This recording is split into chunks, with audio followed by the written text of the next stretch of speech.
दिल्ली की रानी। एक थी रानी। क्योंकि राजा की मौत एक हादसे में हो गई थी, रानी को ही राज्य संभालना पड़ रहा था। रानी का नाम था रानी रश्मिवती। रानी ईमानदार थी और प्रजा की सेवा में लगी रहती थी। एक दिन उसके दरबार में 3 नौजवान आए, रमेश, सुरेश और दिनेश। कहो, क्या सहायता कर सकती हूँ मैं तुम्हारी?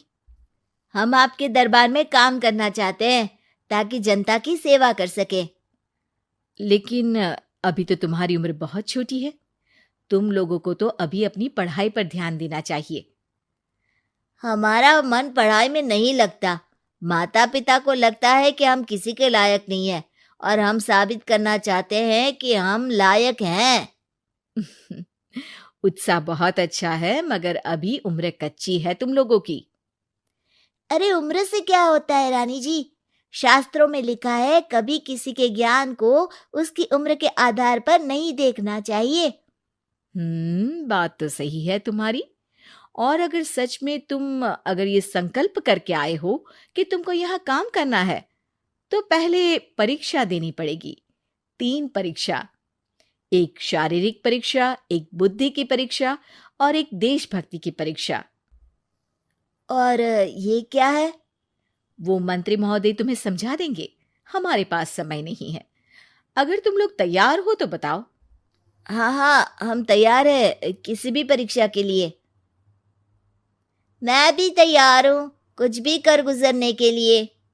तो ठीक है मंत्री जी, आप इन तीनों की परीक्षा कल से ही शुरू कर दीजिए। जो आ गया रानी साहिबा। अगले दिन से ही तीनों की परीक्षा शुरू हो जाती है। पहले शारीरिक परीक्षा, यानी किस में कितना है दम, ये देखेंगे हम। क्योंकि शरीर में दम होगा तभी तो प्रजा की सेवा में दम लगा पाओगे। हमें क्या करना होगा? वो पेड़ दिख रहा है, जो सबसे पहले चढ़ेगा उस पे दरबार में नौकरी पाने के अवसर उसी के बढ़ जाएंगे। मैं चढ़ता हूँ। अरे रुको रुको, गिनती गिनने दो। 1, 2, 3। 3 की गिनती के बाद रमेश और सुरेश भागकर पेड़ के पास गए, मगर दिनेश आराम से पेड़ के पास गया। जैसे ही रमेश और सुरेश आधे पेड़ तक चढ़ गए, दिनेश ने उन दोनों की टांग पकड़ के उन्हें नीचे गिरा दिया और खुद पेड़ पर चढ़ गया। दिनेश की जीत हुई। अरे लेकिन इसने बेईमानी की। बेईमानी नहीं की, बुद्धि लगाई। शरीर के दम के साथ दिमाग में भी दम होना चाहिए।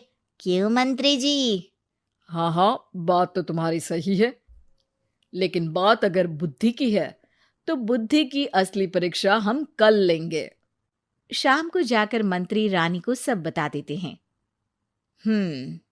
यानी दिनेश उन सब में ज्यादा होशियार है।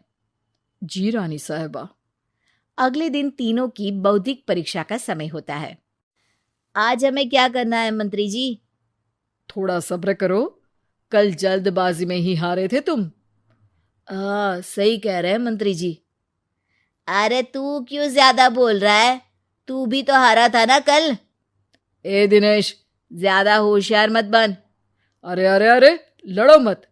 आज की परीक्षा पर ध्यान दो। आज की बौद्धिक परीक्षा में ये कुछ बोरे हैं, कुछ में नमक है और कुछ में रुई। जिसको जो ले जाना है उठा लो। देखते हैं कि कौन जल्दी से कोई भी एक बोरा नदी के उस पार लेकर जाता है। समय शुरू होता है अब। तीनों बोरों की तरफ बढ़ते हैं। सुरेश, नमक की बोरी भारी है, ले जाने में मुश्किल होगी। हाँ हाँ, सही कह रहा है, रुई हल्की है, हम दोनों रुई लेकर चलते हैं। अरे भाई, मैं तो नमक लेकर जाऊंगा। रमेश और सुरेश ये सोचकर हंसते हैं कि आज तो दिनेश हार ही जाएगा। दौड़ शुरू होती है। 1, 2, 3। तीनों नदी की तरफ भागते हैं। रुई में वजन कम होने के कारण रमेश और सुरेश आगे निकल जाते हैं और दिनेश थोड़ा पीछे। पर जैसे ही वो सब नदी में जाते हैं, दिनेश की बोरी का नमक गलने लगता है और वजन कम हो जाता है, जबकि रमेश और सुरेश की रुई में पानी भर जाता है और बोरी का वजन बढ़ जाता है। अरे ये इतनी भारी क्यों हो गई रमेश? अरे मुझे क्या पता, शायद जादुई बोरी है। अरे लगता है कि हम बेवकूफ बन गए। बने नहीं हो, तुम हो ही बेवकूफ। इतना तो पता होना चाहिए कि पानी में नमक गल जाएगा। दिनेश का पूरा नमक गल जाता है और बोरी खाली हो जाती है। वो जल्दी से रेस पूरी कर लेता है। इस परीक्षा के विजेता भी दिनेश ही हैं। उसने दिमाग लगाकर दिखा दिया कि वो बौद्धिक परीक्षा में भी रमेश और सुरेश से आगे है। अब कल तुम्हारी देशभक्ति की परीक्षा होगी, जो स्वयं रानी माँ लेंगी। रात को फिर मंत्री रानी के पास जाकर बता देते हैं कि आज की परीक्षा में कैसे दिनेश ने अक्लमंदी दिखाई और बौद्धिक परीक्षा में भी उसी की जीत हुई। अरे वाह, दिनेश तो हमारे बहुत काम आ सकता है। हम उत्साहित हैं कल की परीक्षा के लिए। वो तो ठीक है रानी साहिबा, लेकिन हमने सुना है कि पड़ोसी राज्य का राजा आकाशदीप हमारे राज्य की सीमा में घुसपैठ कर रहा है। ये तो चिंता की बात है। हमें जल्द ही कुछ करना चाहिए।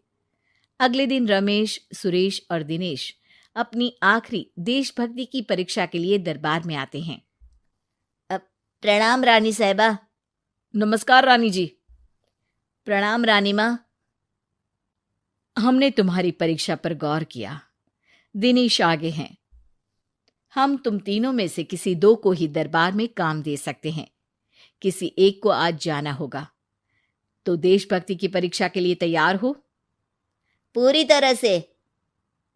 मैं तीनों से एक ही सवाल करूंगी। जिसका जवाब सबसे सही लगेगा उसे तो नौकरी मिल ही जाएगी। फिर दूसरे सबसे सही जवाब देने वाले को भी काम मिलेगा। आप लोगों का समय शुरू होता है अब। ज्यादा सोचने का समय नहीं होगा। जो मन में पहली बात आए उसका जवाब दे। तो सवाल ये है कि तुम इस मिट्टी के लिए क्या कर सकते हो? मैं इस मिट्टी को साफ रखूंगा। यहाँ के लोगों के भोजन की कमी को मैं पूरी करूंगा। मैं यहाँ के लोगों को गले लगा लगा के उनको खुशी दूंगा रानी माँ, और गरीबों के लिए घर बनवाऊंगा। मैं इस मिट्टी के लिए किसी की जान भी ले सकता हूँ रानी माँ। मंत्री, दिनेश को एक तलवार दो। जी रानी जी। दिनेश, पड़ोसी राज आकाशदीप की जान तुम्हारे हाथ में है। जाओ, अपना काम पूरा करो। आज रात को तुम उस पर हमला करोगे जब वो सो रहा होगा। दिनेश वहां से चला जाता है। रानी माँ, ये आपने क्या किया? अभी किया नहीं है मंत्री जी। आप आकाशदीप को संदेशा भिजवाओ कि पड़ोसी देश का एक कातिल रात को उन पे हमला करेगा और दिनेश को पकड़वा दो। अरे, ये आप क्या कह रही हैं? और क्यों कर रही हैं आप ऐसा? राजा को लगेगा कि हमने उसकी मदद की, उसकी जान बचाकर। वो हमारे राज्य का पीछा छोड़ देगा और हमारा एहसानमंद हो जाएगा। और दिनेश का क्या होगा?